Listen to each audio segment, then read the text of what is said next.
Como hemos estado viendo en los estudios pasados acerca de este famoso anticristo y su muerte en la Biblia, además de que va a resucitar supuestamente como lo hemos visto, estamos tratando de investigar realmente hasta dónde llega el poder de Satanás. Porque cuando hablamos de Satanás, estamos bastante limitados en cuanto a poder comprender realmente lo que la Biblia nos revela.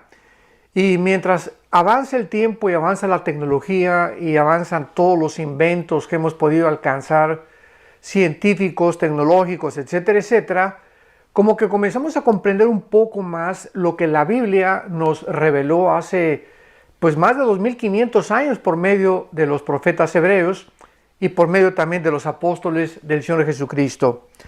En el capítulo 13 del libro del Apocalipsis, que es nuestro tema sobre la muerte y resurrección del anticristo, hemos visto claramente que no hay ninguna duda acerca de que específicamente se menciona que el anticristo va a ser muerto, o sea, va a ser herido con alguna arma filosa, y esto tampoco hay ninguna duda porque, como hemos visto y lo vamos a volver otra vez a repetir, va a ser una espada o va a ser un puñal con el cual va a ser herido, pero él va de alguna forma a asombrar al mundo porque va a volver a la vida. Dice en el capítulo 13 del Apocalipsis, versículo 3, vi una de sus cabezas como herida de muerte.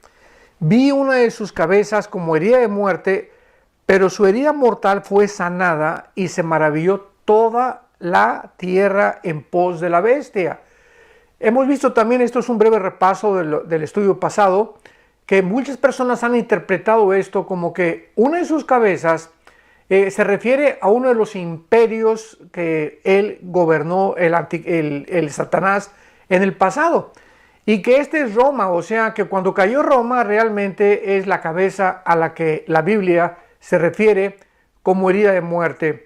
Pero cuando continuamos leyendo el mismo capítulo, nos damos cuenta que esto no nos permite interpretarlo de esta manera. Por ejemplo, dice en el versículo 12 del capítulo 13 de Apocalipsis, y ejerce toda la autoridad de la primera bestia, está hablando del falso profeta, en presencia de ella, y hace que la tierra y los moradores que adoren a la primera bestia cuya herida mortal fue sanada. O sea, ¿cómo podría el falso profeta estar adorando un imperio?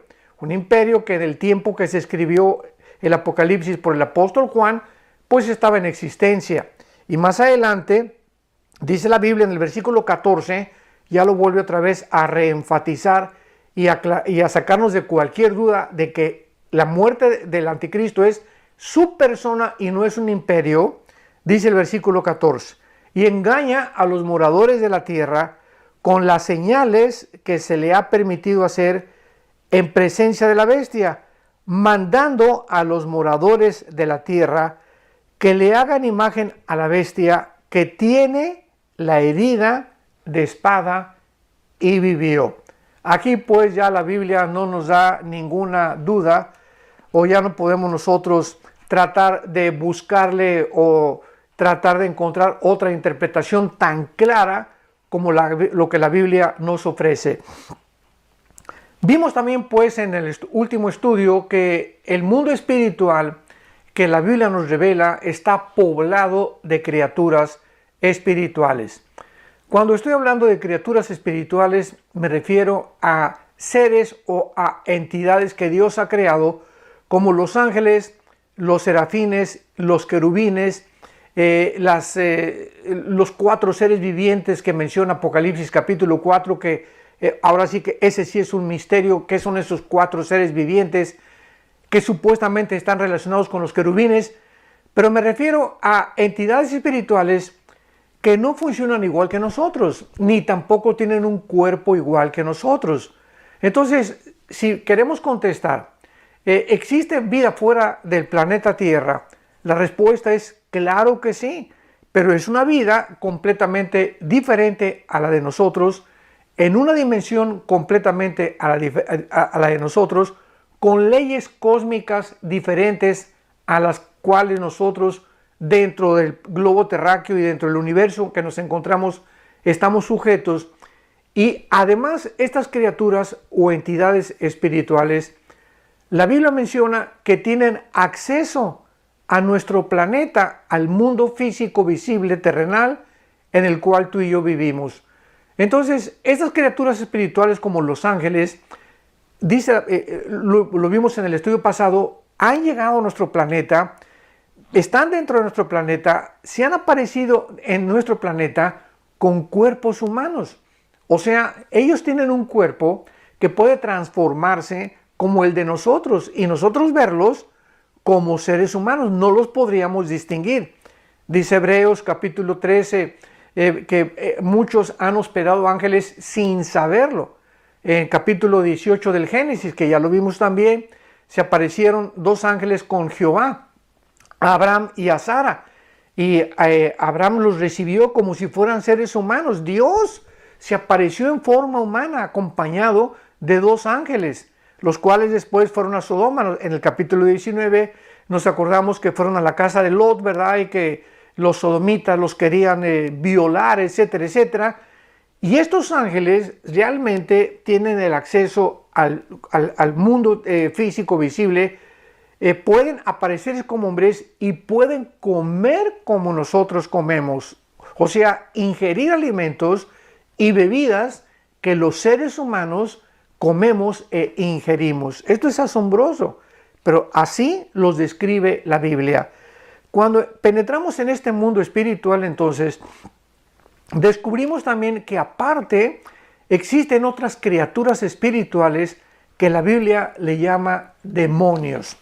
La palabra demonios es la palabra griega daimon, con D de David, daimon, tal como suena. Y simplemente significa seres inteligentes. Estos demonios, cuando Jesucristo hizo su aparición en el escenario terrenal, habían invadido completamente la mayor parte del área del Medio Oriente, donde Jesucristo comenzó a ministrar y donde él tuvo su ministerio terrenal. Y por ejemplo vemos en el capítulo 5 del Evangelio de Marcos, versículo 1 y 2, que cuando vino al otro lado del mar, a la región de los Gadarenos, y cuando salió él de la barca, o sea, Jesús sale de la barca en la cual se encontraba, vino a su encuentro de los sepulcros un hombre con un espíritu inmundo, un espíritu sucio, un espíritu que está relacionado con el pecado, con la maldad. Entonces, estos demonios son descritos en los evangelios como criaturas, entidades espirituales invisibles que sin embargo pueden tener acceso a nuestro cuerpo, pueden entrar a nuestro cuerpo, pueden entrar a las neuronas cerebrales, pueden entrar a nuestras cuerdas vocales y cambiar nuestra voz, pueden entrar a nuestros nervios ópticos, pueden entrar a nuestros oídos, a nuestros músculos. Este hombre gadareno que describe Marcos 5 y que también el Evangelio de Lucas lo describe, era un hombre que tenía una fuerza impresionante, que rompía las cadenas. Y no era una fuerza natural, desde luego, era una fuerza impartida por estas criaturas espirituales que estaban funcionando, usando su boca, sus cuerdas vocales, sus ojos, sus músculos dentro de la persona. Y es interesante también que estas criaturas espirituales pueden ser miles las que puedan entrar dentro de un cuerpo humano, pero también dentro de los animales. Por ejemplo, dice más adelante que cuando Jesús lo vio de lejos, corrió y se arrodilló delante de él. Cuando este endemoniado vio a Jesús, corrió a Jesús y se arrodilló delante de Jesús. Y clamando a gran voz, y aquí vamos a ver que es el demonio el que está usando las cuerdas vocales de este hombre, le dijo, clamando a gran voz, ¿qué tienes conmigo, Jesús, Hijo del Dios Altísimo? Te conjuro o te juro por Dios que no me atormentes. La presencia, la simple presencia de Jesucristo era causa de tormento de estas criaturas espirituales que estaban dentro de este hombre. Y simplemente al estar enfrente de Jesús se sentían atormentados.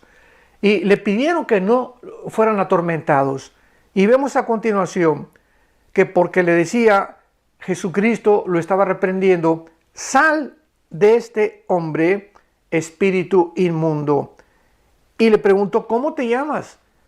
Y respondiendo diciendo, Legión, porque somos muchos. O sea, cuando Cristo interroga al demonio, le contesta uno solo. Y le dice, me llamo Legión. Una legión era un grupo de soldados romanos que formaban un conjunto de 6,000 soldados. Imaginémonos nada más, 6,000 soldados. O sea, dentro de este hombre había 6,000 demonios, guiados por uno que se llamaba Legión. Esto nos habla claramente que el mundo espiritual invisible de maldad está claramente organizado. Como lo dice Efesios 6:12, no tenemos lucha contra sangre ni contra carne, sino contra principados, gobernadores de las tinieblas, regiones de espíritus en las regiones celestes. O sea, hay principados, o sea, hagamos de cuenta que son rangos militares. Primero está el soldado tiene arriba al cabo, al teniente, al coronel, al teniente coronel, al general, etcétera, etcétera. De la misma manera están organizados los poderes de las tinieblas. Satanás es el rey, después tiene príncipes, después tiene gobernadores sobre cada ciudad, después sobre cada individuo, que son los que hacen el trabajo sucio, le podríamos llamar de esta manera, y que son los demonios. Entonces, la Biblia nos revela un mundo impresionante, que no significa que por el hecho que no podamos nosotros percibirlo con nuestros 5 sentidos, no deja de existir, porque Jesucristo nos lo reveló. Y vemos que este mundo invisible, en este caso de, repito, querubines, serafines, ángeles buenos, ángeles malos, demonios, existieron antes que nosotros y continúan existiendo. O sea, el mundo espiritual fue creado primero que la raza humana, de acuerdo a la Biblia. Dice Hebreos capítulo 11 que el mundo espiritual, aunque nosotros no lo podamos ver, por la fe lo podemos percibir, por la fe en lo que la Biblia nos revela. Creemos que lo que la Biblia nos revela es verdad, porque detrás de la Biblia se encuentra un Dios, el Dios y Padre de Abraham, Isaac y Jacob, el Dios y Padre de Jesucristo, que lo envió a este mundo a morir en una cruz y que nos ha dejado esta revelación que nos corre las cortinas del mundo espiritual. Muy bien. Ahora veamos a continuación cuál será su plan principal en el mundo. O sea, Satanás tiene un plan claramente diseñado, proyectado cuidadosamente desde hace muchos siglos. Y es interesante que nosotros recordemos que desde la Torre de Babel encontramos, cuando nosotros estudiamos la Biblia, no nos concentremos tanto en lo que el hombre, en las maldades del hombre, sino, repito, lo que se encuentra detrás de las maldades de los seres humanos. Esto no significa, claro, que el ser humano no sea responsable, porque somos responsables. Y cuando nosotros abrazamos la maldad, estos poderes invisibles de maldad pueden influenciar en nuestras vidas y pueden llevarnos a cometer actos o a ir o dirigir completamente nuestra mente, nuestros pensamientos en contra de los mandamientos de Dios, en contra de todo lo que la Biblia nos dice. Y en la Torre de Babel encontramos un hombre llamado Nimrod, que fue el primer rebelde. Dice en Génesis capítulo 10, del 8 al 10, que él construyó la primera ciudad llamada Babel, la que después se convierte en Babilonia, que después de Jerusalén es la ciudad más mencionada en toda la Biblia. Ocupa el segundo lugar en toda la Biblia, la ciudad de Babilonia, en ser mencionada después de Jerusalén.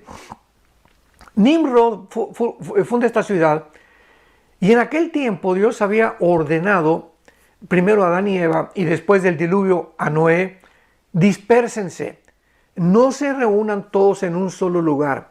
Quiero que vayan a poblar toda la tierra y puedan construir ciudades o lo que ustedes quieran, pero no se concentren en un solo lugar.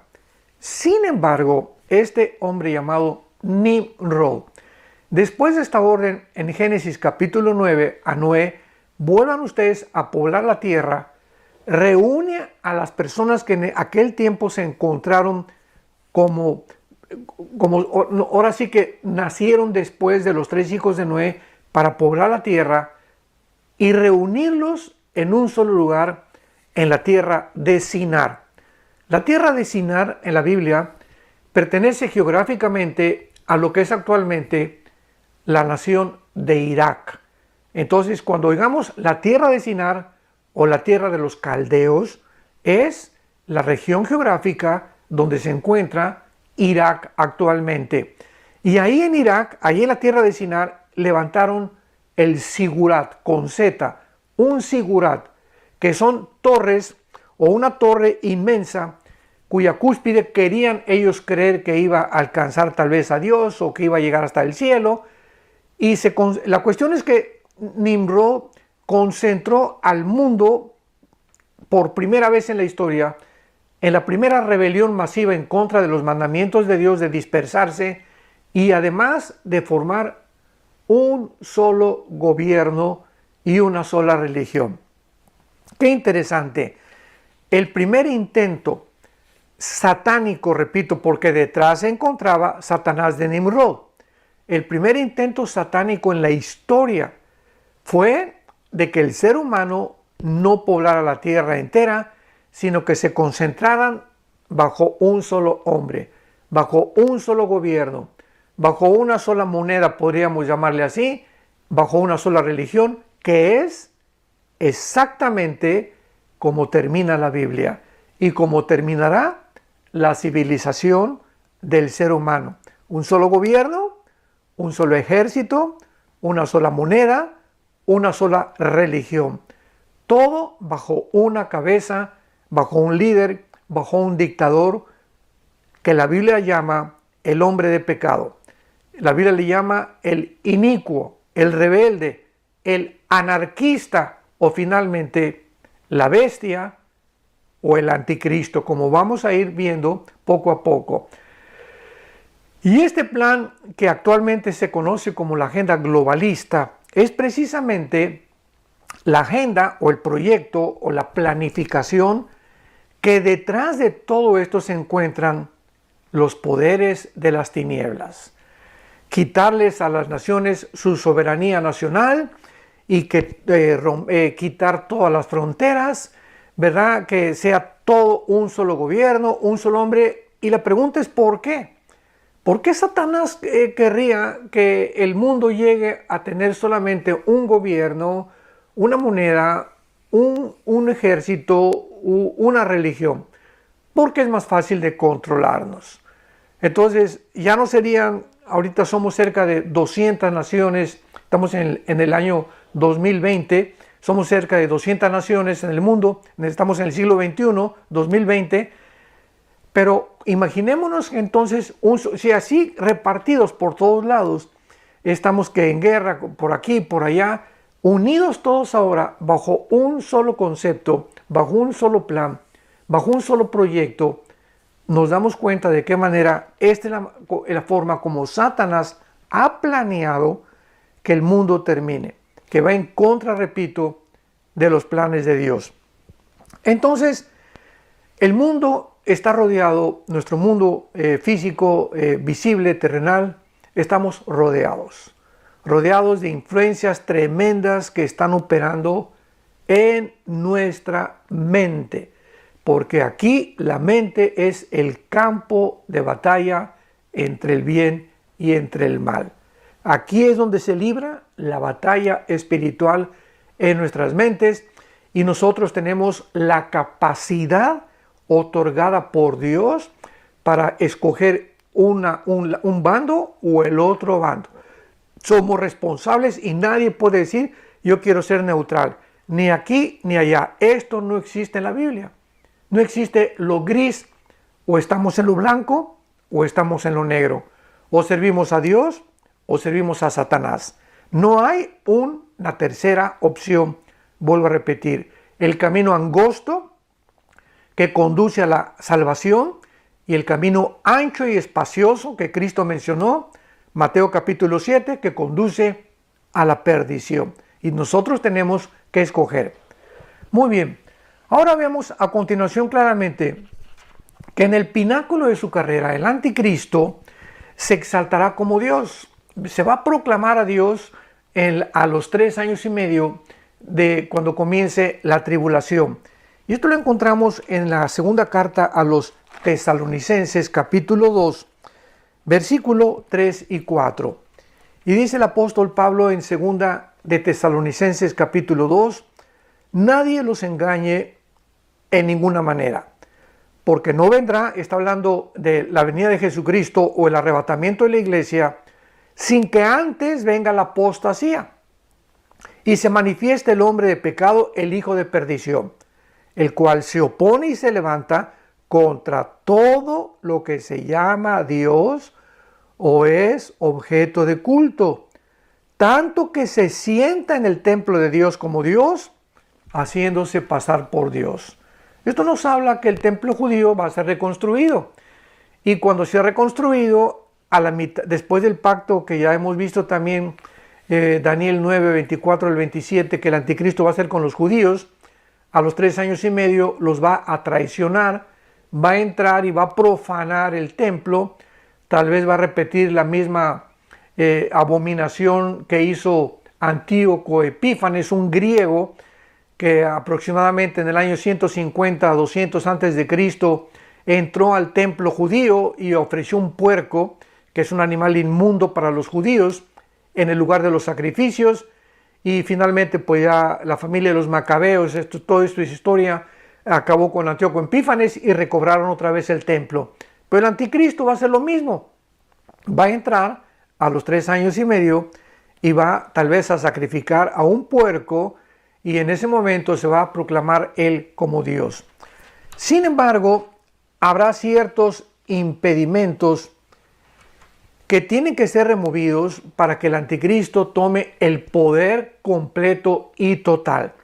En primer lugar, antes de que el anticristo, ya vamos a adentrarnos ahora sí un poco más profundamente en nuestro estudio del Apocalipsis 13, para que el anticristo llegue antes a tomar el poder total, tiene que ser muerto con una herida mortal en su cabeza y ser resucitado. Apocalipsis 13, versículo 3. Vi una de sus cabezas como herida de muerte, pero su herida mortal fue sanada, y se maravilló toda la tierra en pos de la bestia.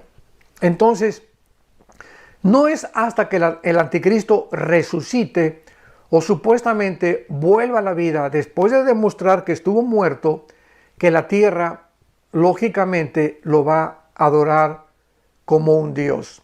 Cuando vean que estuvo muerto y que tiene pulso de la vida, imaginémonos nada más, pues toda la gente va a creer que realmente es el Mesías, que los judíos crean que es el Mesías que estaban esperando, pero la tierra de alguna manera se va a sorprender y le va a rendir adoración. En segundo lugar, para que el anticristo tome completamente su poder, él va a tener que eliminar a todos los sistemas religiosos que se conocen como la gran ramera en Apocalipsis 17, donde vemos una mujer montada sobre una bestia.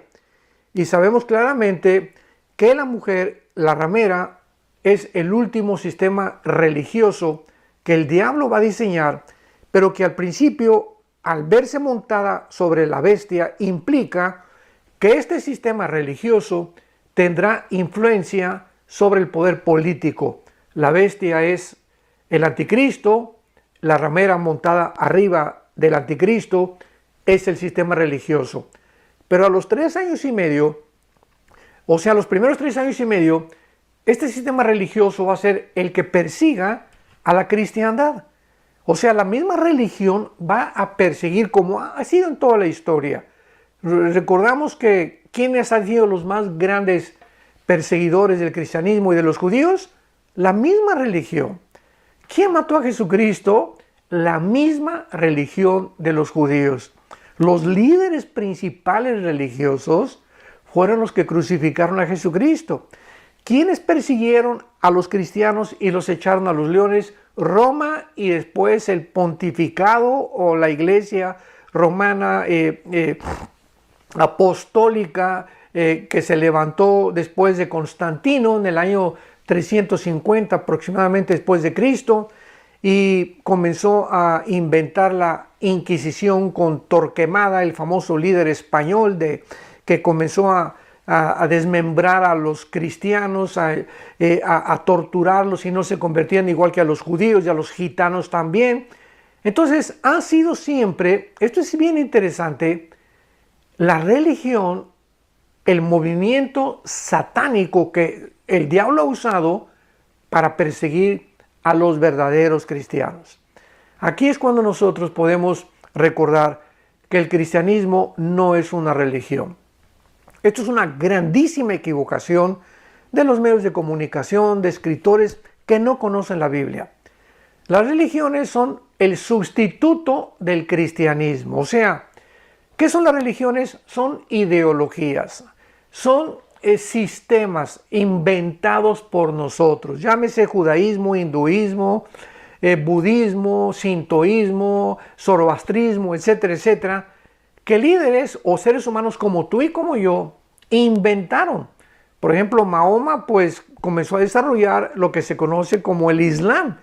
Y era un hombre, ¿verdad?, que tenía ataques tal vez epilépticos y que a través de visiones recibió el libro del Corán, que es la base fundamental de esta religión del Islam. Los hindúes tienen más de 6 millones de dioses. Buda, antes de morir, le dijo a sus discípulos: busquen la verdad. Nunca dijo que era la verdad. Y hace su aparición en el mundo el Hijo de Dios, Jesucristo, enviado desde el cielo para traer desde el cielo a la tierra, no una religión, para reconectarnos con Dios. Él dijo: yo soy el camino, la verdad y la vida. Nadie puede hacer contacto con mi Padre. Nadie puede ir a Dios si no es a través de mí. Si tú quieres conocer al verdadero Dios, al único soberano Dios y creador del universo, primero tienes que conocer a Jesucristo. Y cuando tú conoces a Jesucristo y le permites entrar a tu vida, Él te va a conectar con su Padre. Él es el enchufe, podríamos llamarle así, para conectarnos con su Padre. Y al conectarnos con su Padre, recibimos otra vez una vida que perdimos en el huerto del Edén, la vida espiritual. Al conectarnos con su Padre, recibimos la vida espiritual. Nos transmite la electricidad, la energía espiritual que no teníamos y que ahora comenzamos con esta energía bendita, divina, a funcionar para poder cumplir, servir y adorar al Dios vivo y verdadero. Entonces, vemos que esta religión es la que el anticristo va a tener que terminar con ella, y lo explica Apocalipsis 17, que los 10 gobiernos o las 10 naciones que el anticristo va principalmente a gobernar y a través de las cuales él va a tratar de conquistar otros medios y otras naciones y otras regiones mundiales, son las 10 naciones o los 10 gobernantes satánicos, desde luego. Yo creo que van a ser principados satánicos gobernando junto con el anticristo. Estos 10 gobernantes van a destruir a la gran ramera. Dice Apocalipsis 17 que la van a quemar, o sea, van a incendiar tal vez el Vaticano, porque estamos seguros que ahí es donde va a tener sus cuarteles generales. el futuro falso profeta. Y en tercer lugar, para que el anticristo pueda tomar el poder completo, después de que demuestre que resucitó y que acabó con el sistema religioso, tendrá que matar a los dos testigos. Apocalipsis capítulo 11, versículo del 3 al 7. Los últimos dos testigos, que tal vez serán Moisés y Elías. Es posible que sean Moisés y Elías, no sabemos, pero todo indica que así va a ser. Entonces, estos dos testigos, o puede ser Enoc, porque en la Biblia solamente ha habido dos hombres en el Antiguo Testamento que no murieron. Enoc, dice Génesis 5, fue traspuesto, fue sacado del mundo sin morir, como un tipo del arrebatamiento. Y Elías, vemos que Elías estaba caminando con Eliseo su siervo cuando vino un carro de fuego, ¡brum!, y se lo llevó al cielo así de repente. Entonces, tal vez sea Enoc o Elías, o tal vez Moisés, porque dice que Moisés, dice la Biblia, que no se sabe dónde lo enterraron, que lo enterró Dios. Y de cualquier manera, el anticristo, dice Apocalipsis 11, va a matar, la bestia que sube del abismo matará a los dos testigos. Entonces, una vez que resucite, una vez que acabe con todos los temas religiosos y que ya no tenga ningún impedimento, el anticristo se va a proclamar o se va a adjudicar completamente el título del Dios único y verdadero. Y finalmente vemos en Apocalipsis capítulo 13 que vendrá el tiempo cuando el anticristo sea herido de muerte, que es el tema principal de este estudio, lo cual significa que recibirá una herida letal, una herida mortal que le quitará la vida. Sin embargo, esta herida va a ser realmente sanada y va él a asombrar al mundo cuando él resucite. Y sabemos que detrás de todos estos milagros del anticristo y detrás de todos los milagros del falso profeta, pues como ya hemos visto, hay un mundo espiritual de maldad que va a respaldarle, como dice Apocalipsis 13, que Satanás le va a entregar al anticristo todo su poder, su reino, sus milagros que él realice, no serán hechos por él. Así como Cristo, los milagros de él no eran hechos por él, sino por el Espíritu Santo. Cristo hablaba por el Espíritu Santo. Cristo sanaba por medio del Espíritu Santo. Así el anticristo tratará de imitar a Jesucristo y el anticristo actuará, pero no por él mismo, sino por el poder que estará dentro de él, que es el poder de Satanás. Y es posible, ¿verdad?, que nosotros veamos en estos tiempos que vivimos tan peligrosos de la pandemia y del coronavirus y la formación de un gobierno globalista que se está levantando cada día con más autoritarismo, con más totalitarismo, con gobiernos autoritarios que están ya ejerciendo ya no una autoridad, sino un autoritarismo, cruzando la línea, ya robando nuestras libertades individuales y nuestras garantías personales, donde terminarán quitándonos tal vez propiedades privadas, etcétera, etcétera. Y este socialismo, comunismo que está surgiendo en el mundo es la pavimentación que precisamente preparará el surgimiento de este personaje llamado el anticristo. Y en la próxima clase, en el próximo estudio, vamos a terminar mostrándoles de qué forma el anticristo va a morir, de qué forma las palabras originales griegas que se usan en Apocalipsis 13 principalmente, vamos a escudriñarlas con mucho cuidado para poder demostrar qué es lo que se encuentra realmente detrás de la muerte y la resurrección del anticristo. Mientras tanto, el fin de todas las cosas se acerca. Seamos sobrios y velemos en oración. Que Dios los bendiga.